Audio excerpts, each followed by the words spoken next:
It's time for New York City baseball, past, present, and future. I am back with Wayne Unger from New York. It's New York City baseball, past, present, and future. We're back for like the 11th time. Great working with you, Wayne. Thank you. Same here, Ralph. Okay. You did a little bit of producing, not for the first time. You're getting to be good at this, and you brought in a top-notch guest. Why don't you tell me about him and introduce the guest, if you would. Well, we have Jerry Crasnick. He's a author and a baseball writer for ESPN.com. He's, I guess I would consider him a feature writer, and I also read his column every other week in Baseball America. So welcome, Jerry. Hi, Wayne. Hi, Ralph. How are you guys? We're great. Good. Privileged to have you and Wayne, of course. This is great for both Wayne and I. And we talked a little off the air. I want to make mention that your cousin is a pretty damn good comedian. Ed Crasnick was out here in San Francisco at the Holy City Zoo and worked with me like 25, 28 years ago, and mentioned you back then as a sports writer, somebody getting in the business back then, and also I have a connect because the book you wrote was about an agent who, the player he signed that was the most renowned, was a fellow by the name of Dontrell Willis. And Dontrell's from Alameda, California, where I live now, across the bay from San Francisco. Wayne is in Staten Island, New York. Where are you calling from? I'm in Langhorne, Pennsylvania. It's about a half hour outside Philadelphia. Oh, okay. Did you grow up there?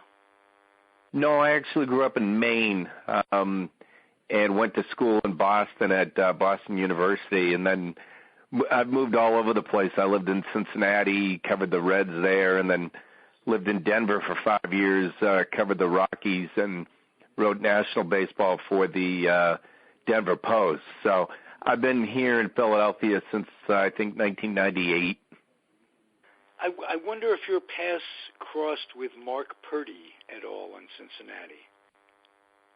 Well, I know Mark from, being in the journalism business. He was already out in San Jose by the time I get to Cincinnati, but great columnist and terrific guy. Yeah, he was a guest a week or so ago, and a terrific guy. Also a Pulitzer Prize winner, not to be a name dropper, for people who I've had on. It's, what is it, 6 degrees of separation, I guess, in all of it. I want to ask you one question, then I'm going to have Wayne talk to you. I just want to ask you if you went into journalism because you were a baseball fan, or if you became a journalist first and then just happened to become a sports writer. Well, I was always a sports fan, growing up in Maine. The Red Sox, the Impossible Dream Red Sox I was 9 years old and captivated by that team, and used to follow the Celtics with Bill Russell and Sam Jones and Casey Jones, and Bobby Orr. I mean, all those Boston sports teams were a big part of my youth. But I didn't really, I went to BU and took journalism and then communications, and didn't really know what I wanted to do when I got out of college. I guess I would have kind of assumed that sports writing was unattainable almost. It just seemed like too fun a job and not really something you would do for a living. And I wound up getting hired at a local paper in Maine, and it just kind of took off from there. Terrific. As a kid, what was your first experience? It must have been Fenway Park. What was that like?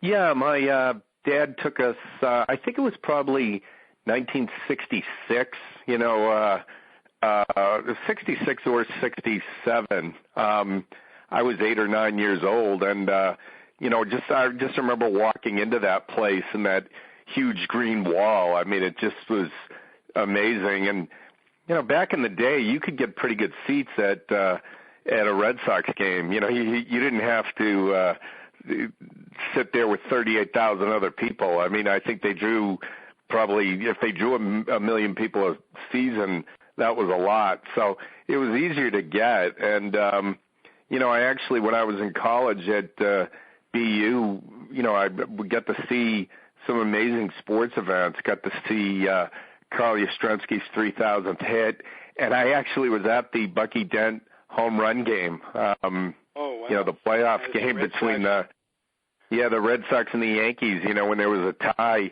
one of my friends went down and hung around and got some tickets, and we sat in the bleachers for that game. So pretty astonishing, to be able to see that stuff. Saw John Havlicek's final game as a Celtic, and that was one of the cool things about going to school in Boston. Great sports town. Wayne. Okay, Jerry. Let me ask you something. I don't know if it's this way for everybody. I see Ralph. I think Ralph is more into the golden age of baseball. I perceive. I mean, I love baseball history, but I'm into today's modern game and statistics. Is there any part of baseball that you like more than, let's say, another part of baseball? Well, look, I'm kind of married to two, I think. I obviously have very fond memories of back in the day, as a kid. Like I said, those Red Sox teams. And, back then it was sort of when Mays and Aaron and those guys were nearing the twilight. But you had, Roberto Clemente and Al Kaline and just some amazing, talent. And baseball was the sport where you'd go and devour the box scores. You could follow it back then, and it wasn't like now when there was oversaturation. It was a treat to see a baseball game on TV or to go to a game. So I obviously am kind of nostalgic about that, but I'm the kind of person who can sit here at home and have the MLB extra innings package and watch 6 games a night, and not think of it as work. So, and in a lot of ways, I think the new players are pretty amazing. I mean, you see defensive plays and things happen that I don't think you would have seen 40 years ago. The athleticism of some of these guys is off the charts. So I'm kind of both ways. I like the old school, but I like the new school, the athleticism and just the talent that you see on display. And so I'm just a baseball lover at heart, I guess. Are you a DH how do you fan? Feel? I'm sorry. It's okay. Go ahead, Ralph. Go ahead. I was just going to ask if you're a fan of the DH. It's funny because I grew up in an American League city, but I covered the Reds and the Rockies, so I covered enough National League that I kind of like the National League style, and I know a lot of people don't. They don't like to see pitchers hit, but I do like the National League game, using your bench, doing the double switches. Is the pitcher going to get hit for? I like seeing pitchers hit, like a Madison Bumgarner or Zach Greinke. I think the guys who put the work in can make a contribution. I just like the chess match a little bit, and I don't really mind watching pitchers hit. I know some people think it's a waste of time and it's like torture, and they'd rather see a DH. But I honestly don't mind having the leagues be separate either. I don't think that's such a bad thing because, look, they're playing each other all the time now. Interleague plays every day in the season now because there's 15 teams in each league, and that's the one distinguishing thing between the two leagues is the DH. So I don't mind it, and I think in October in the postseason or in the World Series, it makes for kind of interesting decisions and lineup decisions and strategy as well. So I don't mind that division that some people seem to have problems with. Now, talking about today's game, for lack of a better term, what do you think of the swag in many of today's players? Yeah, that seems to be a hot button issue now too. You know, the old school style versus the new school. I don't mind that either so much. You know, Bryce Harper. I think Bryce Harper is a good kid and he plays hard. He's just sort of emotional and he likes to emote on the field. And sometimes I think this whole, you know, you can't get excited when you hit a home run and you have to put your head down and jog around the bases is a little bit antiquated. You know, there are certain things, obviously, you're not going to do to show up an opponent, but if a guy flips a bat a little bit out of excitement, I don't know that it's a capital crime, you know, and sometimes the old school guys seem to look at it that way. I don't necessarily think you have to plunk a guy on the behind, you know, because he does that, but it's another thing where you just have the old school mindset of baseball clashing with sort of the modern showmanship, and something has to give. Well, right. Speaking of clashing old school and new school, what do you think of sabermetrics and all and some of the new age statistics? Are there any that you like and you tend to use, and are there others that you think you know, are ridiculous, or do you feel completely one way or the other about the whole idea? Well, I try to incorporate some. I mean, obviously, you know, one of the handy all-purpose numbers they have is wins above replacement, which, you know, shows you what a player's value is to his team. And I don't know that it's quite as quantifiable as people crack it up to be, but it is sort of a handy-dandy stat you can use to say, hey, how valuable is this guy? And I understand that some of the old stats like wins for pitchers or RBIs for hitters don't really have the same relevance that they used to.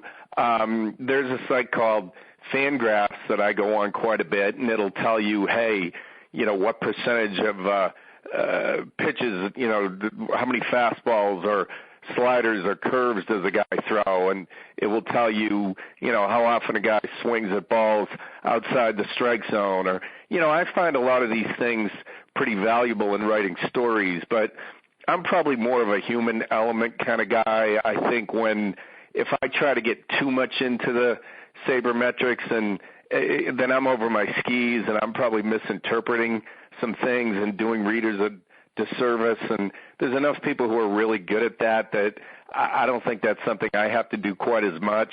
On the other hand, it does help inform you and give you a basis when you want to write a story and make you a little bit smarter, you know. So I try to find a balance with it. Right. This, you know, we generally are a New York themed show, but we're going to go all over the place tonight. But I'd like to ask you, what's your take on the slow start for the Mets so far? Well, you know, I think a couple things. Teams that get to the postseason sometimes, especially a team like the Mets that relies on young pitching. I mean, you really push some of these guys past their limits, I think, for that final month. And sometimes young pitchers can have a hangover effect. And, you know, I think it was probably to be expected. You go into spring training and, you know, David Wright isn't really 100% healthy. And, you know, there's questions about Cespedes and how is he going to come back after getting, you know, a free agent deal that was kind of shorter than he wanted, and what kind of mindset was he going to be in, and these young pitchers coming off a deep October. So, you know, it hasn't been a great first week for them, but they won today. They beat the Marlins 2-1. And so, look, I mean, if their pitching stays healthy with Harvey and Syndergaard and DeGrom, I mean, those guys are so good that they'll definitely be in contention for a postseason spot. Okay. Ralph, do you have any questions? How about the Yankees? What do you think? Well, them? I picked the Yankees to get to the postseason. I'm kind of nervous with a team like that just because they do have an awful lot of age on them, and they might be nearing the end in terms of they're going to have to recycle some guys. They are just in this post-Greeny era, when guys can't get any help. You don't like to have too many guys on the wrong side of 30 or 35, and the Yankees do have a lot of questions, but I think Joe Girardi's a really good manager. The back end of the bullpen when they get Chapman back is going to be amazing, and if the pitching holds up and is half decent and the position players stay relatively healthy, they're a team that could win 85 games, and if things go right, they could win over 90 and get to the postseason. Right. That's been my thought. I mean, they're a fragile team, and they're going to recycle. I think they have Beltran and Teixeira come off the books at the end of this season, and Rodriguez and Sabathia come off the books at the end of next season, and actually I believe Sabathia has if he stays healthy, he's a lock. His contract will extend another year. But if he gets injured, I forgot what the numbers were, but his contract isn't guaranteed. It is based on a certain amount of innings or starts or finishing the year. I forget, but it's funny. I asked the question about the Mets, and Ralph asked the question about the Yankees, and I'm a Yankee fan, and he's a Mets fan. So, but I like the direction. I like the direction that Brian Cashman has been going these past few years. Yeah, look, they made one of the things people are talking about is they like that middle infield now. They got Gregorius to replace Jeter. Starlin Castro is 26 years old, and I believe I just heard he got to 1,000 hits already. I think he was the 7th youngest guy to get to 1,000 hits. So, that adds a little bit of a dynamic element. They do have some energy and a little bit of speed, and you need to mix in some of that youth. You just can't have all these aging guys, and it's just changed. It used to be that you could build your team with guys in their mid to late 30s, and since they cracked down on steroids and amphetamines, and guys were using it to extend their career and they can't do it anymore, you really have to get young. You need those young legs. You need the energy. You saw what Kansas City did, and Houston, and teams like that, and teams like the Yankees and the Red Sox. They can't keep spending money and just throwing money at issues. They have to build on the farm, and Boston's been pretty good at it, and the Yankees have gotten better, but they still need to get better than they are to perpetuate this. I agree. Go ahead, Ralph. Well, I want to change the subject just a little bit and talk about the manager of that 67 team that you referred to with the Red Sox that came about as close as one can come to managing the Yankees later on, and that was Dick Williams. Can you chat about him at all? Well, I just know from people who were around him, he was one of those old school guys, He could cut you down with a comment. He could cut you down with a glare. I mean, he was a hard ass, I guess, for want of a better term. And I don't know that style would work today, but he was obviously a brilliant guy and a great manager. But his style, I think, was sort of well suited for that day, but I don't know how well it would translate to now. And I think that's the same with a lot of guys. It's just there's so much media scrutiny, and there's Twitter and there's social media, and these managers who start throwing profanities around and aren't good with the press. And Dick Williams was, I think, that kind of guy. He could be caustic, and I think he could be a little bit of an authoritarian type. I'm not sure how well that would play with today's player. You're a public relations man now, as well as a manager. Could you, if there was a number to give, how much a good manager and a bad manager in terms of games? I know there's no way to quantify that, but what could you say a good manager could give you 5 games a year and a bad one take away 5 games? Is that? That's a really good question. It is tough to quantify, but you know a good one when you see it. A Bruce Bochy. That's why I think you can tell a good manager and what he adds when things are going bad. When the team's having a 6-game losing streak and the closer can't get anybody out and you got injuries piling up and that sort of thing. And, those guys like Bochy, they're just so good. They're invaluable. So, how many does it add? I don't know. I'm a believer that, a manager adds more in creating a clubhouse culture and a place where players want to come, play, and like Joe Madden with the Cubs. I mean, I just think he makes it fun. He keeps the atmosphere fresh. And I think that's I've asked people about that, and, I'll say, how much of it is that and how much of it is in-game strategy? And most people tell me 80 or 90% of it is, just manage.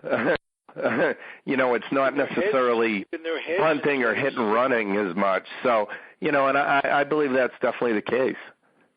Yeah, that's a great response.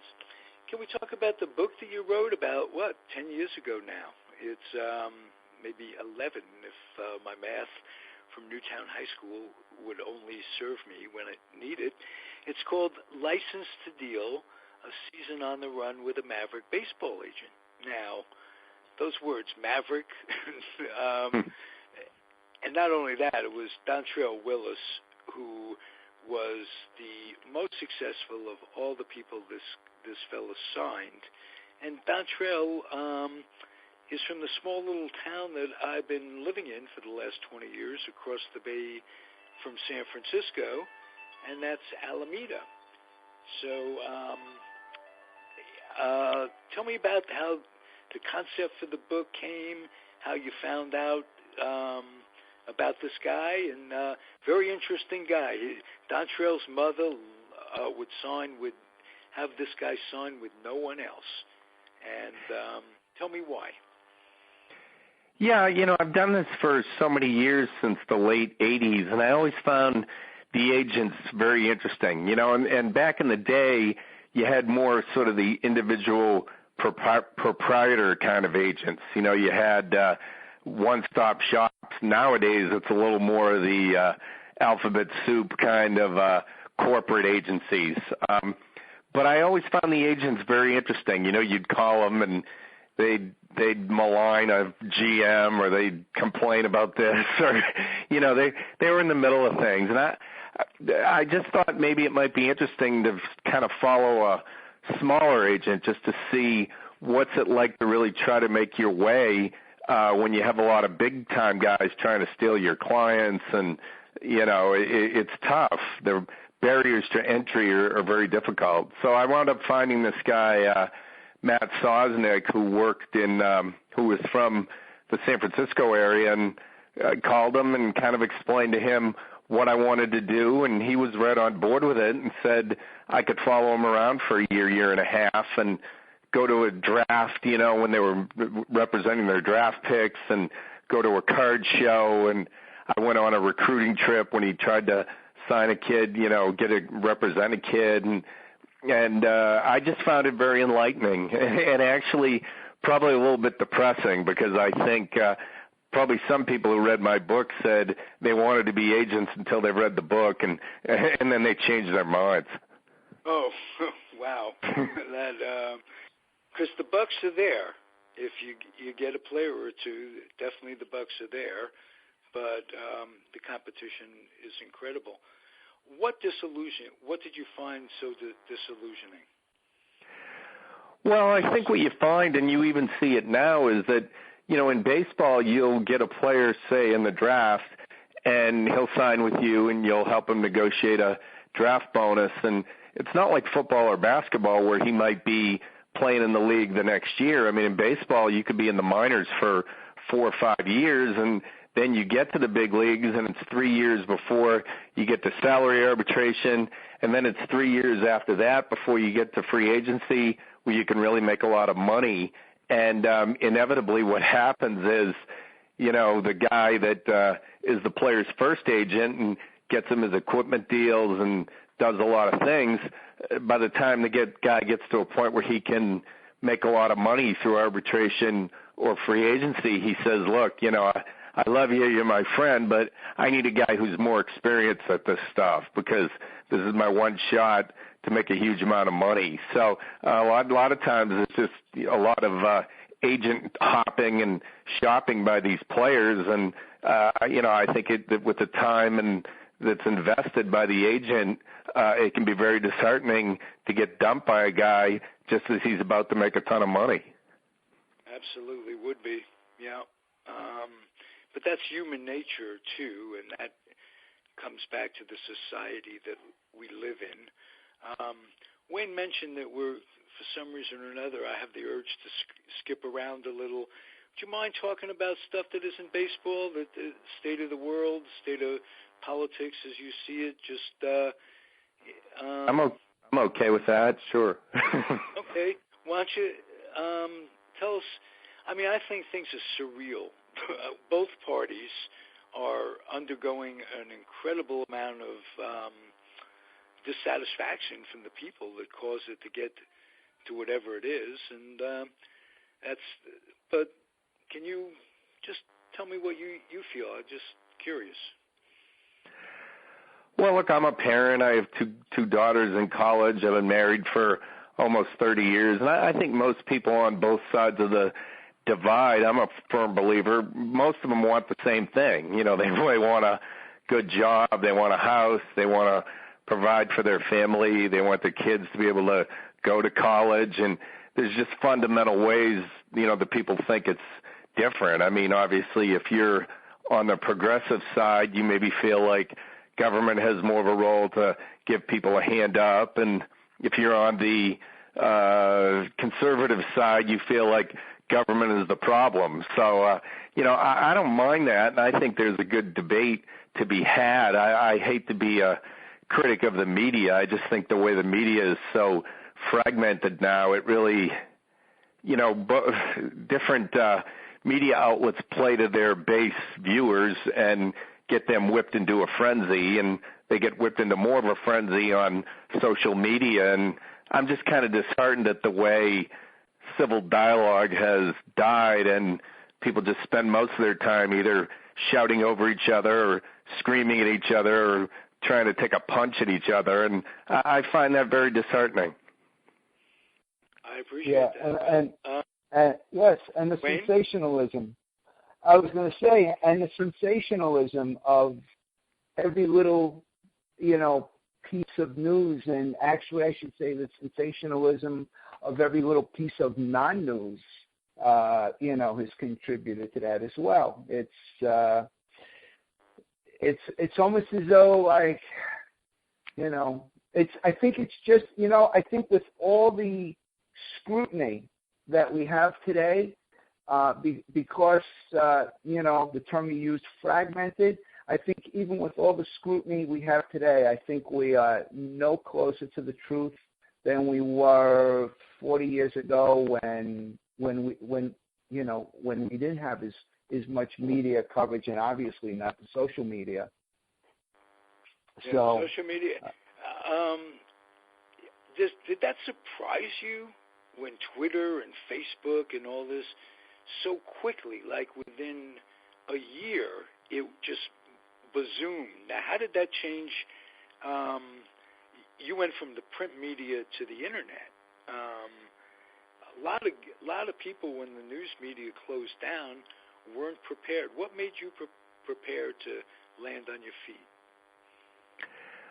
Well, I worked at newspapers. I actually, at one point, went to work for Bloomberg, the news service, because I kind of thought maybe papers might be, I didn't want to say going down or anything, but they seemed to be, I could see things sort of going in a different direction. And, I just didn't really envision it happening this swiftly, and I do think that, young kids don't read newspapers anymore.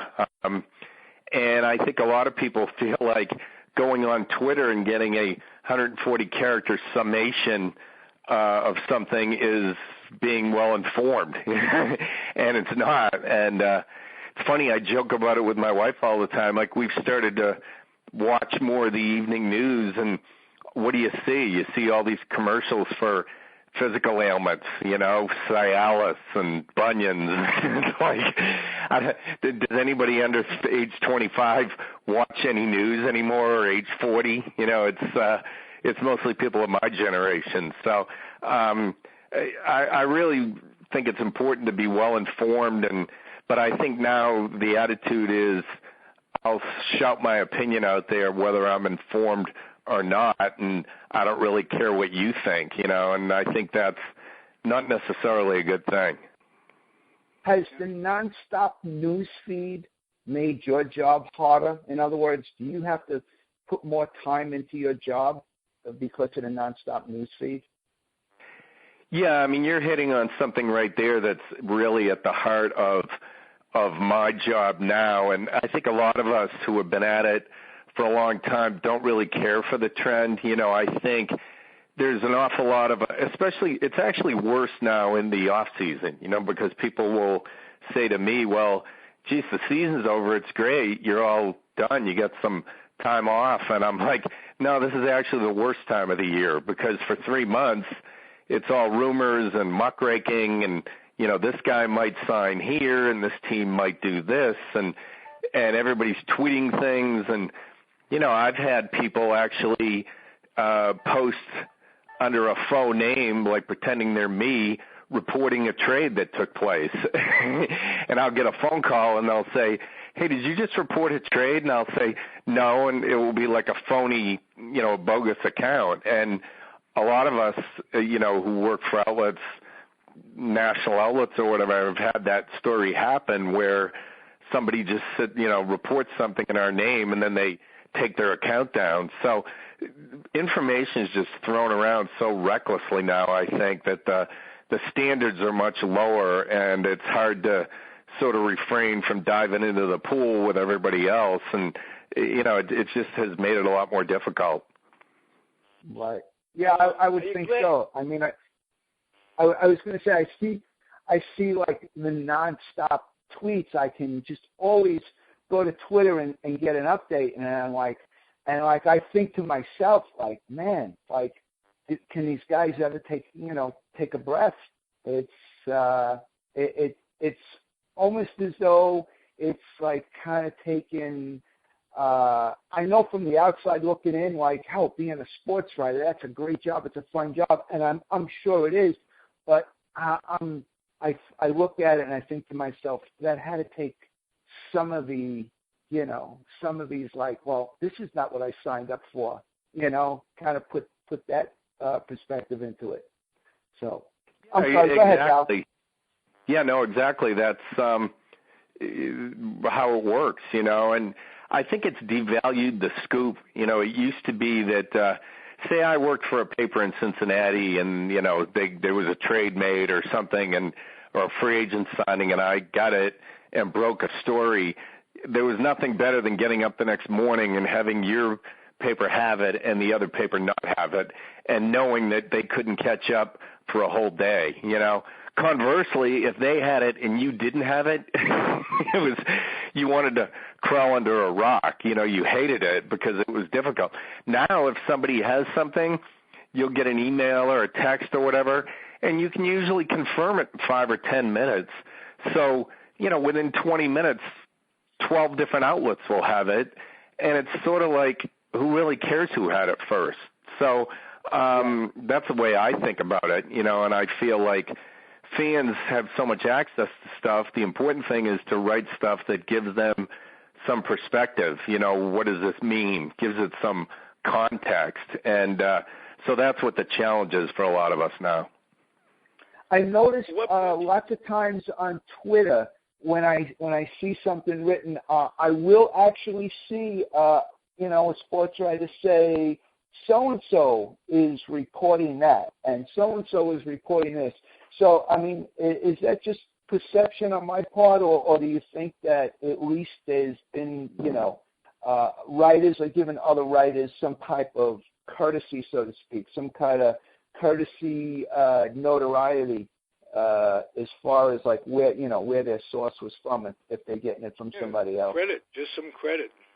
Yeah, I think we get knocked at ESPN a lot for that, but I think we're actually pretty good about it. I mean, I look on the crawl screen at the bottom of the screen, or in our stories, and we'll say this has happened, and Fox or Yahoo or MLB.com or whoever it is, reported it first. We'll usually stick a line in there, but I think we try to be diligent about it, and we're not 100%, but we never want to like take credit for somebody else's work. People think that sometimes, and there's really not that. There's no incentive to do that, and but I honestly, I don't know that the average fan really cares. I think once the story is out there, like I said, a half hour later, do they really care that somebody had it 5 or 8 minutes before somebody else? I don't really think so. They probably the outlets don't care, though. That the outlets take pride in. Yeah, they do. Sure. No, and I just as a professional courtesy, if somebody has something before you, I mean, honestly, trade kind of secret. I've had cases where I think an agent or somebody might say, you know what, I don't want to give it to one person in particular, so they'll send it to like 4 different people. Well, the person who gets it, writes it, reports it first, basically just types faster than the other people. So I don't know that that's technically as much of a scoop. But yeah, I try to do that. I just think like I said, as a professional courtesy, you want to credit somebody else for breaking news. Yeah. So I picture you being tied to a device 24/7. Yeah, I mean, there were times, I remember, honestly, I remember going to a movie in, I think, November, and I was going to hear something about a guy being hired somewhere as a manager, and he was supposed to get back to me, and I sat there during the movie with my phone, like, under my jacket, and if I got a little buzz, I would look at it in the dark, just to make sure. And I didn't care for that, honestly. I'm getting too old for that. It didn't there are times when you get caught, like at the trade deadline or at the winter meetings, your competitive juices get flowing, and I like that. I like working the lobby and talking to scouts and different contacts and throwing rumors around there that have some basis and speculating and that sort of thing. But on the other hand, we're not doctors or whatever. This isn't a matter of life and death. So I do think baseball, I wish it was like some of the other sports, like football, where I don't know if you noticed, but the free agency seems to be compressed into about 2 weeks. And they all sign, and then they have the draft, and then they say goodbye and don't see each other for 2 or 3 months. But baseball's not like that. It's basically 365 days a year now. So when is the safest time for you to take vacation? Well, the week between Christmas and New Year's is pretty slow. And actually, strangely enough, during the season you can take a week or two because, like in August after the trade deadline on July 31st, it's pretty slow then. I mean, there's nothing huge typically happens, and that's a little bit of a break. And in May, like, you can do something. There are times when you can do it, and trust me, there are 3 or 4, half dozen guys who follow this stuff a lot more intently than I do. I do my share, but there are some guys who are just in this stuff neck deep all the time, and I don't know how they find the time to sleep or do anything else. When you write, do you write when it comes to you, or do you write by appointment, or you have an appointment with yourself from 9 to 6 to write that day, or are you inspired by just when it comes in your head? well, sometimes you don't have that luxury, if a story's due on a certain day. What I find is I'm much better now when I get up in the morning. If I've had 6 or 7 hours of sleep, ideas and stuff just comes to me so much faster. And I'm a runner, so I'll go out and run 4 or 5 miles, and when I come back, I find that I'm invigorated, and all of a sudden, while I've been out running, maybe 4 or 5 things pop into my head.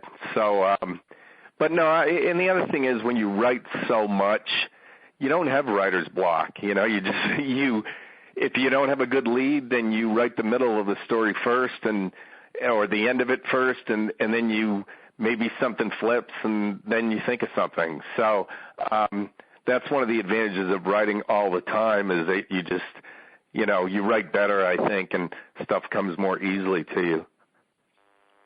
Terrific. We got to know you well, Jerry. I'm very pleased you stopped by, and I hope you'll return. Wayne, is there anything else you'd like to ask? I didn't mean. No, not. You know what? I probably have like 10 more things, but you know what? It always occurs to us, all podcasts, all sports people, after the show goes off, oh my God, why did I ask? You know what? Oh no, they're in my head, but you know what? This gives us an excuse to have Jerry back. Hey, I was glad to be invited, guys. That was very thoughtful, and it was nice talking with you. Good. We'll send you a link. Jerry. We really do hope you'll come back. Hey, thanks. Take care, guys. Okay. Thank you, Jerry. Well. Thank you very much for coming on. Have a good night. You too. Bye. Bye-bye. All right, we're going to close it out, my friend. It's fun as usual, Wayne. Also, I'm going to close it out, my friends. It was fun with Wayne. It was fun with Jerry Crasnick, ESPN. And again, Jerry, it's on Amazon. The book is Licensed to Deal, A Season on the Run with a Maverick Baseball Agent. And Dontrell Willis, Alameda, California. Good friend of Carlos Archibek, my friend. And went to the same boys club as my kid. So Carlos and Dontrell was a basketball player. Dontrell has a good basketball body. And was one of the Black Aces who won 20 games. Very few. I don't remember how many there are exactly, but Dontrell was, for a short period of time, on the top of his game. So, ladies and gentlemen, it's been fun. I just want to say that. Keep on keeping on, and we'll catch you next time. On behalf of Wayne Unger in New York, I'm Ralph Tyko in Alameda. Adios.